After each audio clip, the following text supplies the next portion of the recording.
Wednesday, let's chat. I'm Kanan Chandran, the publisher of StormAsia.com, and welcome to the WED WEB CHAT, the Wednesday web chat series that we've started and have been going through COVID and is now into, well, its second year, I guess.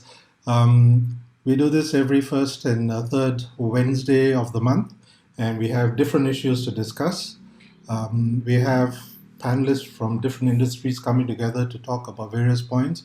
And we, in our audience, we look forward to people who will have their opinions to share with the panelists and during this discussion as well.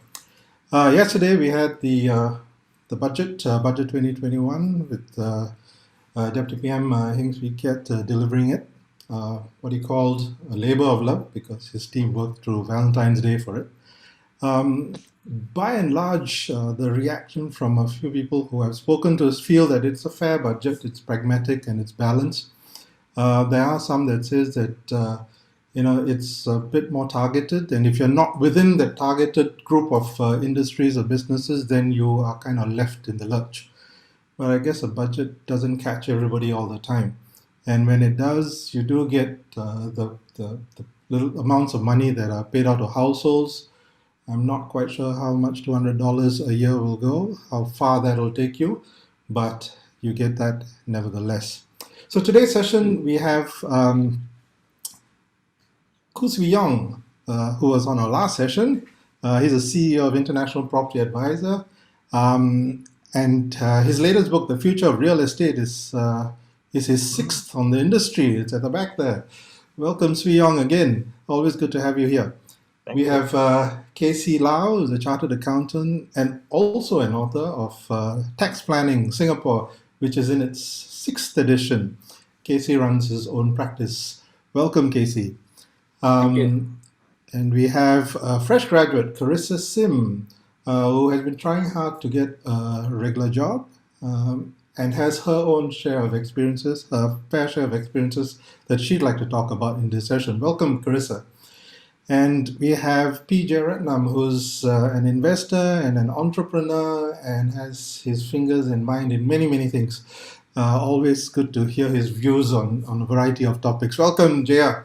Thank you. Welcome, everybody, to today's discussion. Now, I'm just wondering, based on the last year's series of budgets, which were largely to battle COVID and to sort of manage COVID, is this year's budget a fair continuation of that, or are there enough changes in this budget to take us into the future rather than keep us stuck in just managing COVID? I know during the session it was said that this would be something to take us into the future as well, but is there enough of that being done? What do you reckon, Swee Yong? Okay. To take us into the future has been a point used in the last year's elections and the last budget and many other budgets in the past. So we seem to be always planning for 50 or 100 years ahead. But I think we are in the middle of COVID. Let's try to plan for 6 to 12 months ahead first. And overall, I'm very happy that the budget actually provided a lot more to the poorer households. In fact, I was sitting, listening to the whole speech, focused on whether the lower 30% of households would be taken care of. So yes, there's a few $100s here and there. There's rebates and there's SNCC charges, waivers and all that. So I'm happy on that part. But back to last year's budget and the continuation of some of these things such as enterprise financing scheme, loans that are guaranteed by the government for SMEs and all that. I want to highlight that actually a lot of this budget, which implies the generosity of drawing down on massive amounts of reserves, a lot of this budget is actually not money that is going to be spent. They are provided for. For example, the loans that the banks would give to me as an SME owner is just a guarantee by the government to the banks. And it is only provided that I defaulted on it that some of these guarantees would get spent. So a lot of this supposed drawdown and raiding the reserves, they are not going to happen. In fact, this is money that is not going to be spent. And yesterday, Minister updated that over 20,000 companies have so far taken up 17 billion of working capital and trade loans. A lot of this 17 billion is already paid for unless they've defaulted along with people like In Leong. Otherwise, it is money that is budgeted for and provided for, but it is not a part of the budget that we will spend. So this talk about the generosity of opening up reserves and having to get president to approve of using the reserve, I think let's not overplay on that. A bit in more practical terms, Casey, do you see this budget being an improvement, providing more improvement for society?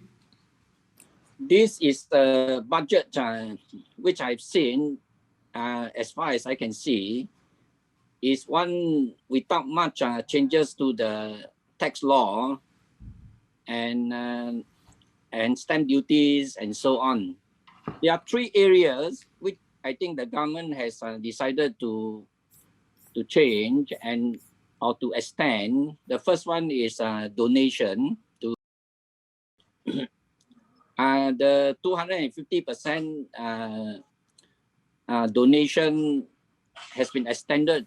The next one is the GST on lower value imported goods, which I think is going to cause quite a lot of a problem to most people who bring in goods from overseas or who purchase goods online or by post. The implementation part, I think, can be quite challenging, and the government has not mentioned as to how this to be implemented. The next one, I think, is the fear of most people, which is the increase in GST from the year 2022 to 2025, depending on the economic status of the country. These are the few things which I've noticed. Kannan? Okay. I get a sense that there are a lot of big numbers being put forth, and it's meant to sound as if, wow, there's so much going on. But in practical terms, I think a few players can benefit from it. If you're large, if you're a large organization, large SME, international corporation, you stand to benefit from it. If you're small, you kind of lose out in the whole process. I don't know if any of you has benefited from the last round of sort of payouts that have taken place, other than the personal ones. Have you, for your business, seen an opportunity to get some money or grants from the government? Swee Yong? Yes, I have taken advantage of the IT grant. So we have an old laptop that we replaced. And there is some support for Singaporeans' salaries.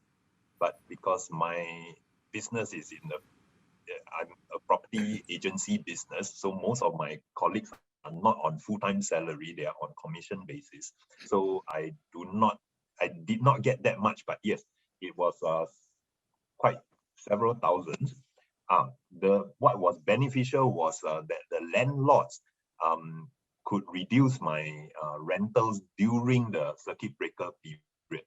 So for my office space, I did enjoy that part, which helped to alleviate some of my cash flow issues. Okay. How about you, Jaya? What are your thoughts? Like Swee Yong, we got the IT benefits and things like that, which has been around for some time. But we had difficulty getting responses from SG Innovate or SG United in terms of the grant schemes. I think they tended to favor the bigger companies and the locally based companies. So a number of the companies that we wrote in for internships never got a response. That aside, in the investment world, you look at the ecosystem by and large, and I think the ecosystem has been kept relatively level in view of the kind of devastation that's taken place through COVID worldwide. So on that score, I think they've done a fairly good job. And in Singapore's case, we've been fortunate that we've had the funds in the first place. We've not had to borrow, we've had reserves. I'm seriously worried about many of the countries which have gone and given out a lot of monies on a borrowed basis when they are suffering huge deficits from the past, even during the good times. So it's just going to get worse. And what the effect is going to be on interest rates and inflation down the road, we don't quite know. One of the things that was very useful was the grants that they gave. And so some of my directorships benefited from the grants for the first 4,600 of salary. That made it easier for companies to tide over the period. But by and large, I think the main thing is to keep the ecosystem going, and that's what's most important for the investment world. Yeah. Carissa, just coming to you so that you've had a chance to hear the other panelists who have been in the workforce and who are hiring people. What are your experiences as a fresh graduate trying to make some headway into this working world and walking straight into a COVID situation? You're a COVID graduate, right? The COVID batch graduate. So what has it been like for you and some of your friends who have just started working? Mm-hmm, mm-hmm. I think it was rather challenging because we graduated during the COVID period, right? So it was like circuit breaker, and then suddenly everyone is jobless. So I think we really benefited from the previous budget, whereby government actually rolled out many jobs, like opportunities for like fresh grads to find traineeships and to have like SG United programs, which I think that there's a very good follow up with the current budget that was released, because they actually allow like to extend the whole job support scheme for companies as well. So I think a concern back then for me would be what's next after my traineeship ends. But then it's quite comforting to know that the government still provides like support and extension for the job support schemes for us graduates. Yeah. Okay, so you've got a position now, right? Is it in an area that you're interested in, or did you just grab whatever you could? It was an area that I'm interested in. So I'm currently working in like a FMCG company, which it's something that is of my interest. However, like I do have friends who are struggling to find jobs in the SG United platforms as well, because they graduate from like creative backgrounds. So it's more of like videography, photography. And I think in those SG United platforms, the jobs are mainly business related. So it's more of like business development, client acquisition, marketing. So it was a bit challenging for those friends who graduated from those courses. But then I think it's very fortunate that we also have like plans for all these fresh grads to actually have more startups and more grants like funded for them if let's say they want to explore in those areas. So I think that is both a good thing and also a thing that all these graduates can learn and pick up from if they're really passionate about what they have studied. Yeah. Okay. Have any of you been hiring interns? I mean, Swee Yong, you have, right?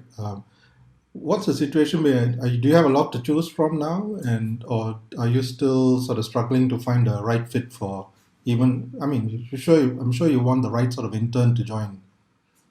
I also tried, like Jaya, applying for all these SG United, and those schemes, they replied with a preference that I try to employ somebody who is more than 40 years old. 45, yeah.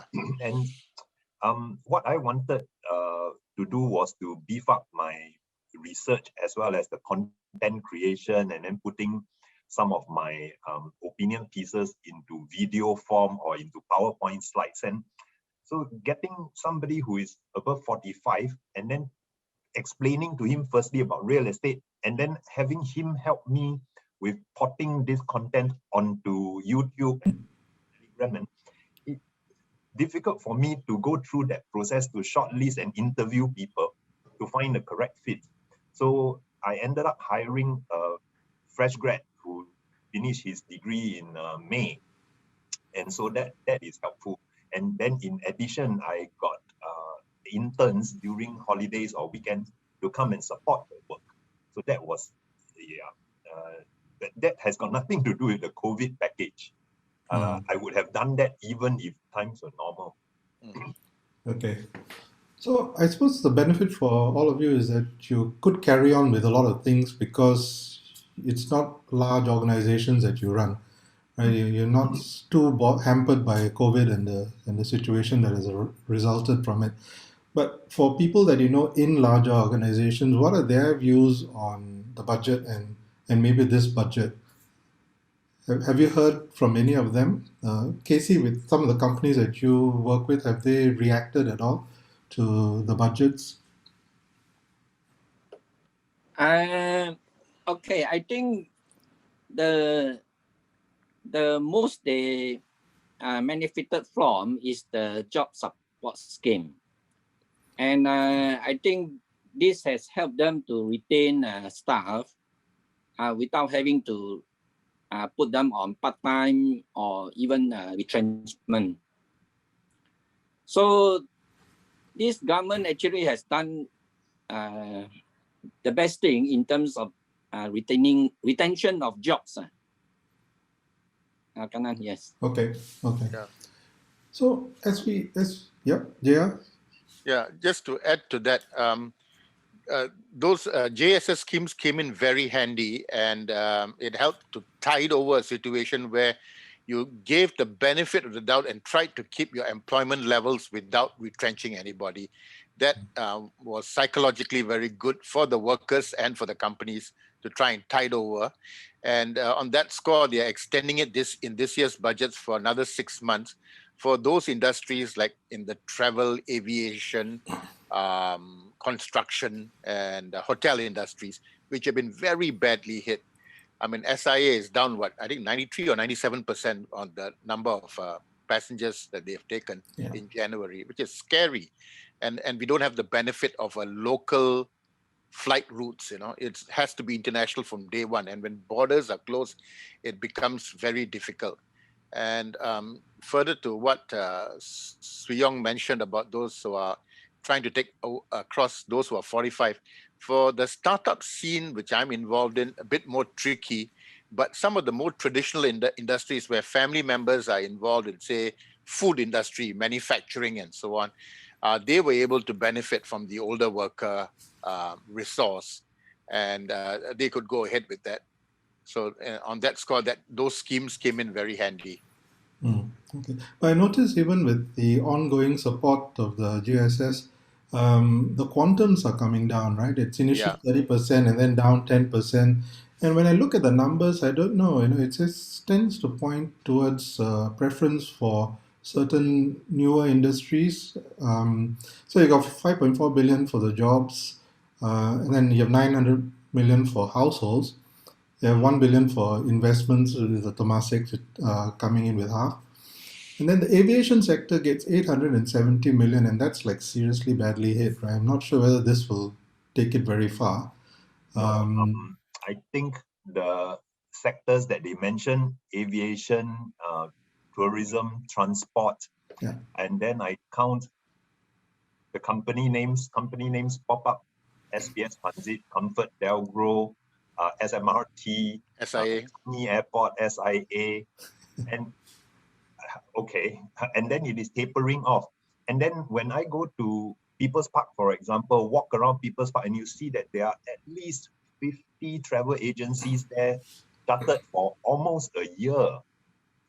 So now that the support is going to be tapering down, how many of them can still afford to keep the staff on payroll? Already, the basic salary of many of these tourism support and services people are commission-based. Their base salary may be only $1,500. Okay, so the job support scheme did help to keep some of them in the job. Those guys who are like tour guides, they are the ones who organize the tours and bring the groups in or receive the groups. They are very much on commission. And I guess we are already losing these workers into healthcare, or they may be SDAs, social distancing ambassadors now. In fact, if the recovery were to happen quickly, we might then be overnight short of tourism and travel related manpower. I think therein is the challenge, because and the quandary for the planners, because you want a budget that has to be bold, prudent, and cautious at the same time. This is a huge challenge. And you mentioned travel industries, being closed down. That's very sad. But on the other hand, it's in a sunset industry. People that travel, unless they have got new boutique schemes for bringing in specialized groups, they are fighting a losing battle for the last 10, 20 years, right? Because people have all gone online, especially the younger generation, and they're bypassing the travel agents. So it's best that they restructure and pivot onto something new. And this, again, is the challenge here. What about the massive meetings, MICE, convention, exhibition, But the MICE, I think we might bounce back. It's just impossible to have MICE events when everybody is closed down, can't travel. Even the World Economic Forum had to be postponed, not because Singapore couldn't accommodate, it's because the other countries' delegates could not travel into Singapore. But I'm really glad that Singapore won that against everybody else, because it puts our MICE industry on the map. And I have always wanted for the World Economic Forum to have a Singapore chapter that looked after the Asia Pacific, and we were the champions of that. If you remember, there used to be the Global Entrepreneurs in the old days. And when it was in the EDB, under the EDB, it blossomed, and they had fantastic keynote speakers and captains of industry that attended and gave the talks. Then it went to the SBF, and I knew it will die a natural death, which it has done. And I really want, for the same reason that you have 11 institutes of higher learning here who, leverage, and then you have ISAs, ICs, and various other institutes here. And we must become a regional hub for the region. That's how you distinguish yourself. And that's the value add that you can give. So I'm glad that the World Economic Forum is coming here. And many other big conferences are coming here, to the point that some of them are having difficulty getting rooms down the road because they are big conferences.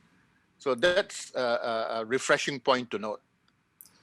I think with the conferences, it's also going to be a case of a hybrid situation increasingly, because you can get a very good group of panelists together virtually. You don't need to worry about their timing, their schedule. They just need to be available for the time slot, right?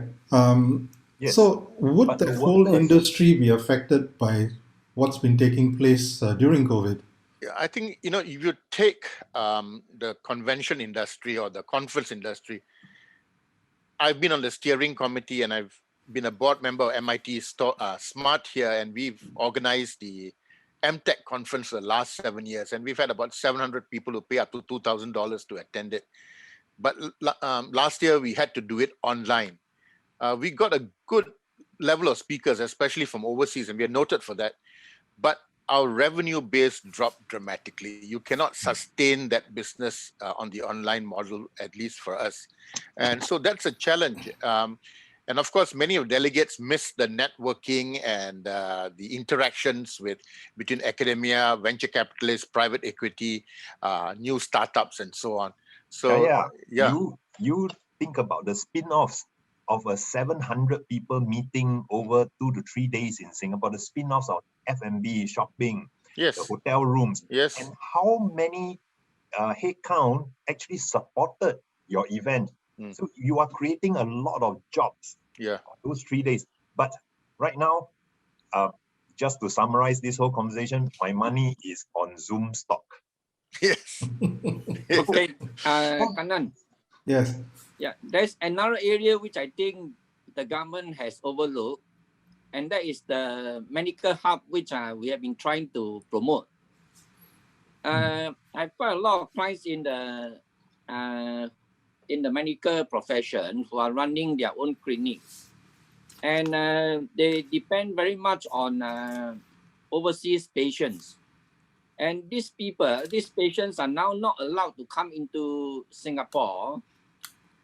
And this is creating havoc for the medical practitioners who are in private practice. Yeah, I think the government has to do something about it to allow these overseas patients to come into Singapore for treatment. Otherwise, these people the specialists will have a hard time making a I mean, living in Singapore. but if that's the case, then every industry will want to find some way of getting some personal dispensation that will allow them to bring their set of people into Singapore as well. So I think it's going to be a bit hard for that to take place. In the first place, a lot of the patients may not even be able to exit their country, even if we allow them to come in here. Right? I know I've spoken to some of the medical practitioners and they are suffering because Indonesia has just stopped. But for some time now, that whole medical hub thing has been challenged because there's Bangkok, there's even KL, and they're going to other places to get it done. So Singapore was already starting to suffer as a result. But this has made it much worse for sure. So I don't know whether it's a situation where we are seeing sort of a correction in terms of the number of players in each industry. Too many tourists, tour operators, sunset industry though it may be, but maybe just too many. We don't need so many. Likewise, too many medical practitioners. Do we need so many? Maybe not. I think the legal firms are also seeing some of these challenges. Are the numbers going to come down to more realistic levels? Which, of course, then means that there'll be a lot more people without jobs and forced to look for other things to do. I don't know whether that is something which is on the minds of the planners as well. I think what's evident, Kannan, is you raise a good point, because in many of the professions, be it accountancy, medicine, engineering, law, IT, automation, and data analysis and management are going to play a much bigger role. So the routine tasks are going to be automated. And so there's going to be disruption in some of these professions. But we seem to carry on with life as normal. And what we find, because the MTech conference we ran was the world's leading disruption and innovation conference, which you have attended as well, Kannan. And we feature new technologies and feature the changes that are coming. And I really tell entrepreneurs, you can ill afford not to attend, because if you don't know what's happening in your industry 5 and 10 and 15 years down the road, how do you plan for it? And one of the biggest problems I find with local entrepreneurs or professionals, they pretty much practice the way they started off in industry. And then when the business declines, it's the government's fault. What have you done to make yourself relevant and sought after? So that's very key. I think people have got to wake up and do something about it. And I'm glad you brought up the medical industry, because like Balestier Group and so on has gone into Makota and Malacca, which has become hugely successful. All of them are affected, whether it's Bangkok, Malaysia, or Singapore, by the tourist trade. And initially, the COVID patients were coming into Singapore for treatment, but they stopped that because of the, there are ramifications, and they couldn't get these people traveling in. And it's not that the government doesn't want the medical people to come in, they want, but their hands are tied, and they are certainly doing their best to try and liberalize it, because Singapore, being as open as it is, and 80% of its GDP is externally driven, you really need to have the borders open. And we are one of the countries that suffers the most when the borders are closed.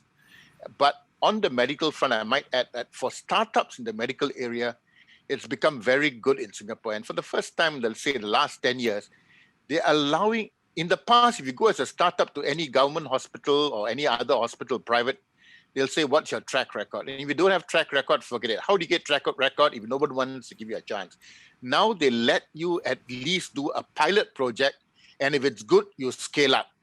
And the moment you do it well in one hospital, you can go to another. And then if you've got a couple of Singapore hospitals under your belt and one or two maybe private hospitals because of that, then your credibility to go global is fantastic, because the credibility of the Singapore system and the hospitals is very high. And if you've got the project, it's because your technology stacks up and has efficacy. You didn't get it because you're connected or you've bribed somebody. So that ecosystem is working very well, and I think we'll come up with a lot more new medical technologies from the startup scene. So that might also result in more new clients for you, Casey, because they may be in the medical field, but they'll be approaching it in a very different way. A lot of technology being used. I mean, things like even medicine is something that's taking place, which is disrupting the present status quo, right? Uh, Carissa, having heard all this, what is your attitude and your peers' attitude towards finding a job and towards being relevant uh, in 5 or 10 years from now? Yeah. I think I've been gathering like a lot of these placements, like where there are job gaps, and then what we're gonna do with those job gaps. So I think a very good plan as of now that I've heard of, but yet I cannot participate would be the skills future credit that the government has came up with, where they allow like Singaporeans to reskill, like learn new skills, and then they can apply those skills to the new like jobs where they can adapt in areas also. So I have heard of stories whereby pilots, like people who are like in the aviation industry, and they just can't fly now. So then they are part of like this SG United doing supply chain, for example.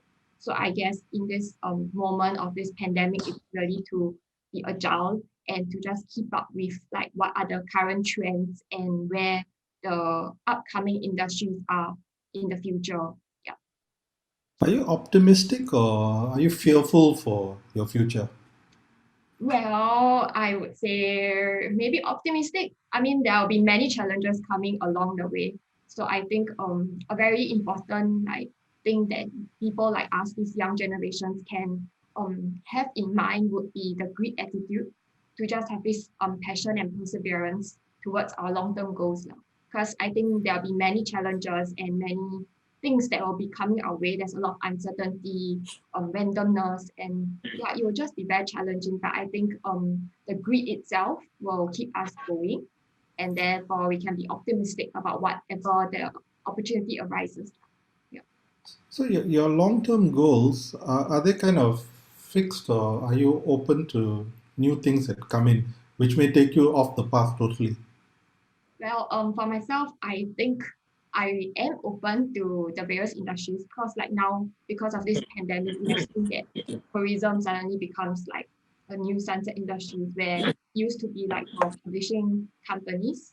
So for myself, I envision myself to be at somewhere like to be a more of a coaching mentoring role in a business sectors. But then if let's say there are many other challenges comes my way, I think I'm open to learning and just being adaptable to the new skills. Yeah. So you don't mind being coached and mentored as you become a coach and mentor, Yeah. right?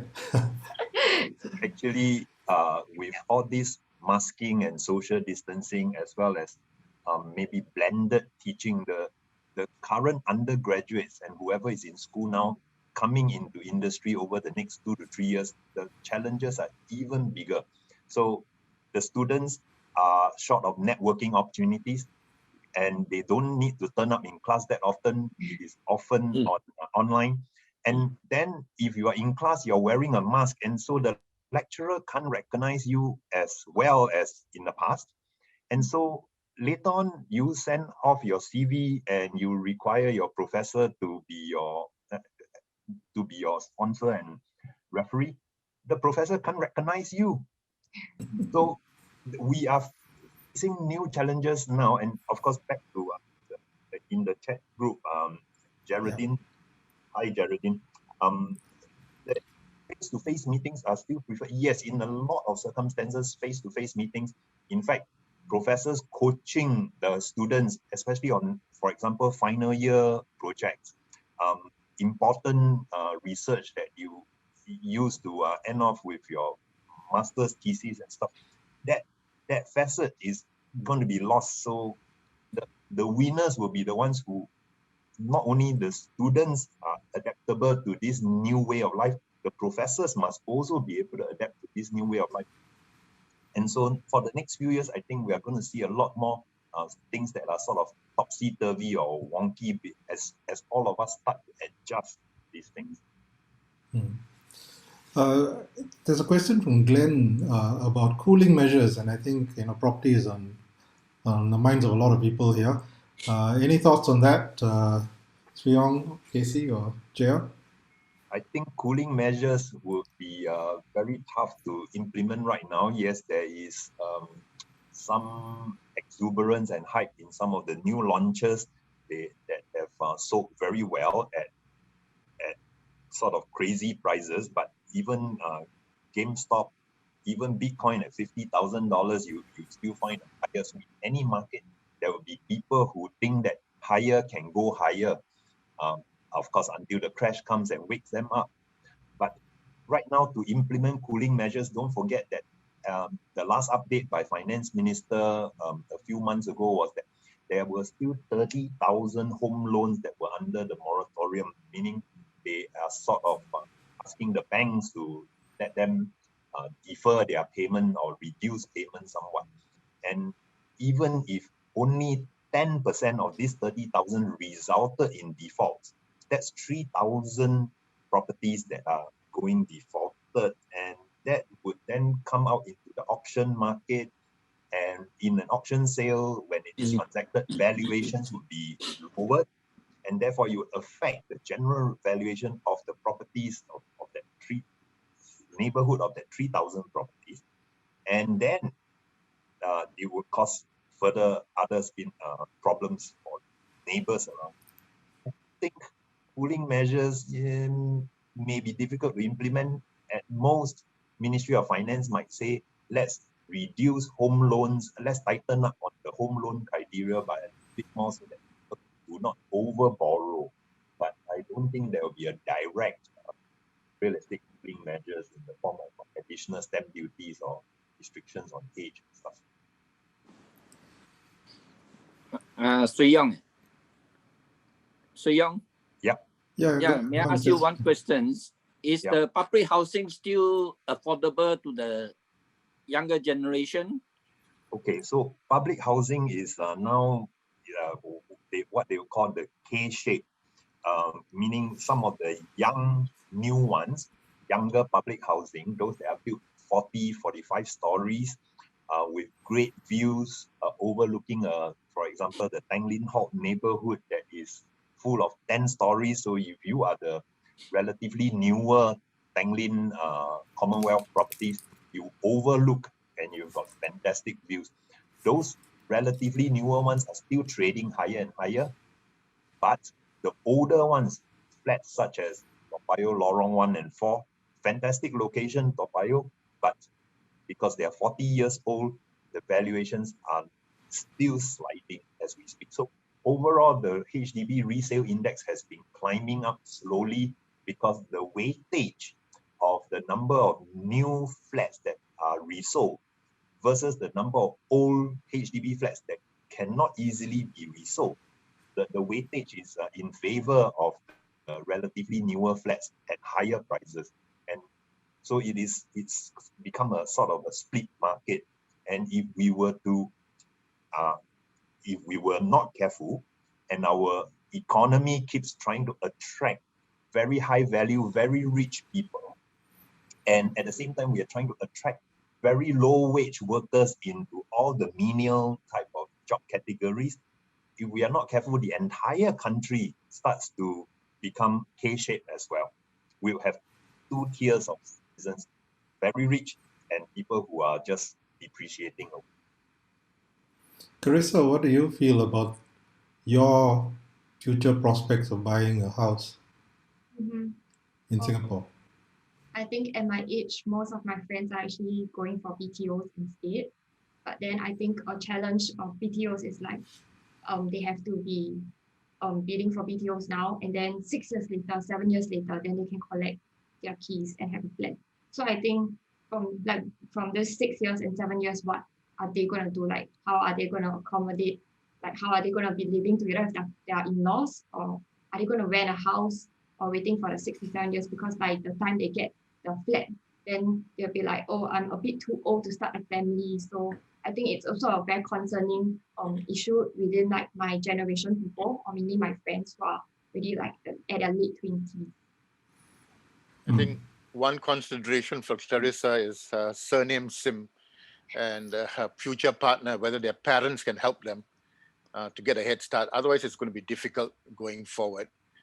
That's one. And on the cooling measures, I didn't expect them to come out with any cooling measures, although many people were expecting it, because I think it's pretty much fine-tuned. And at some point, logic has to, as Swee Yong says, has to come to the market. There's exuberance, partly caused by low interest rates and nowhere for the money to park itself now. There are not much investment opportunities. So this looks like the most viable one. And January was a very hot month for new apartment sales, one of the highest ever. And also bolstered by people coming in from Hong Kong and China. Ironically, it's the COVID situation and the way it was managed is what making Singapore attractive. It's becoming even more sought after as a consequence. Remember that about 6 to 7 years ago, that same argument about Hong Kong, China, money flowing out went into Iskandar. Yep. And but then, not in a big way. In some of the developments where they sometimes bought one in China and got one free. exactly. They fly them to Iskandar. Thousands of units were sold in Iskandar. And then look at what happens now.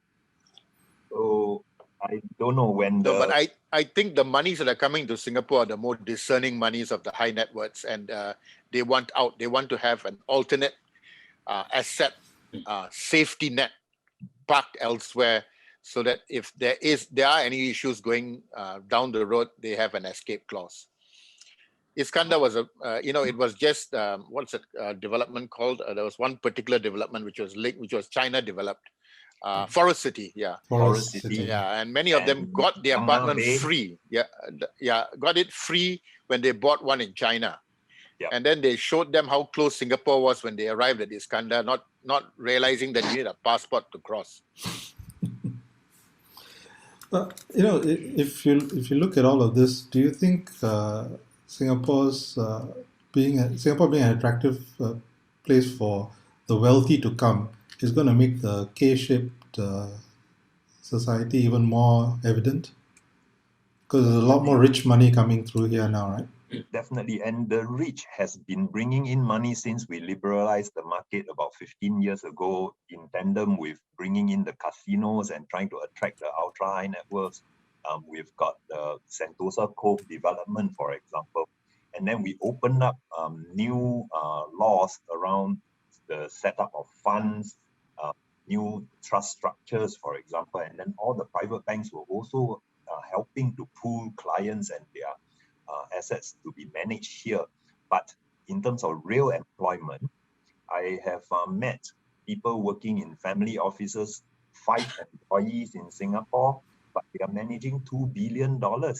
So in terms of real employment for these high net worth guys to be bringing in their 200 or 500 million dollars for management, you're not really creating a lot of employment, because our bankers with their automation can already handle another 3 or 4 billion without hiring any new workers. So I see a question there talking about, given the budget incentives and government policies, what sort of predictions for real estate sector? Whether contrarian or not, today you can already see Raffles Place, Shenton Way, even with sort of life going back to normal, how empty they are. Shop houses, I think, are clamped in the worst sort of situation now, because a shop house, a conservation shop house, say in Tanjong Pagar, downstairs is retail. Retail's cake is being eaten up a lot by e-commerce. Food delivery, you can have a restaurant downstairs, but food delivery, I'll set up a central kitchen and I'll deliver food from my industrial facility. So a shop house with F&B or retail below, and with office space on top, and office, the work from home tide is not going to go away. So if you just imagine 10% of all offices allowed to be working from home, that's a reduction of 7 million square feet of office space. 7 million square feet, 7 Vivo cities worth of space. So these things we can already see with our eyes now. COVID is just accelerated that reduction in the demand for floor space. And then what do you do with that floor space? Convert to residential, convert into education. There's too much education. We've got 40 old school buildings that were sitting fallow before COVID happened. And now many of them are being filled by foreign workers as temporary dormitories. So for the full details, read my new book. A bit of a plug, yes. Go get Ku Swee Yong's new book. I think, well, we're at 1:30, which is our cutoff. Just wanted to address one of the questions here about education and degrees even worth it. What do you all think about that? I think it gives you a bag of tools. It's definitely worth it in terms of understanding what's out there. But the main thing is pretty much in what Carissa said in her response, that she's looking at options, but she's flexible and adaptable and willing to go with the tide and what's required to make herself relevant. As long as they've got that mindset and the willingness to have ongoing learning as a natural, and not think that you're going to be in a career stuck for life. It's going to change dramatically every couple of years. And unless the candidate is prepared for that, they are in trouble.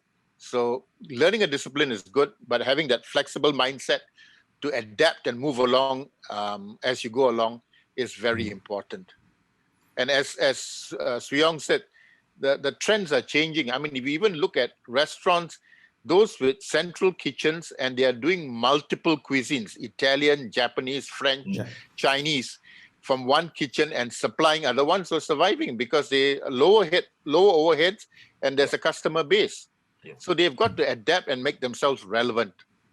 Okay, so education definitely is still important, but I think looking down the road 15 to 20 years, I suspect that we might be moving towards more of the German style apprenticeship scheme, where let's take the example of a chef. The chef doesn't have to go to Harvard to come out and be a good cook, right? But what is on their CV? I have worked in this Michelin star restaurant. I've trained under this professional kitchen. I've trained under this food group.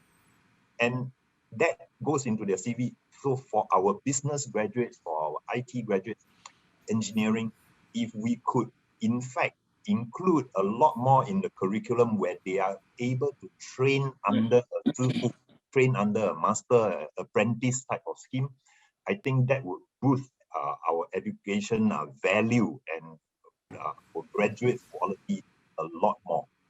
I'll just like to add to that, Swee Yong, and I'm glad they are looking at revising the syllabi and to make the undergrads more open and less academic oriented. SMU, for example, is a good example where a lot of the classes are tutorial based and their students communicate a lot better.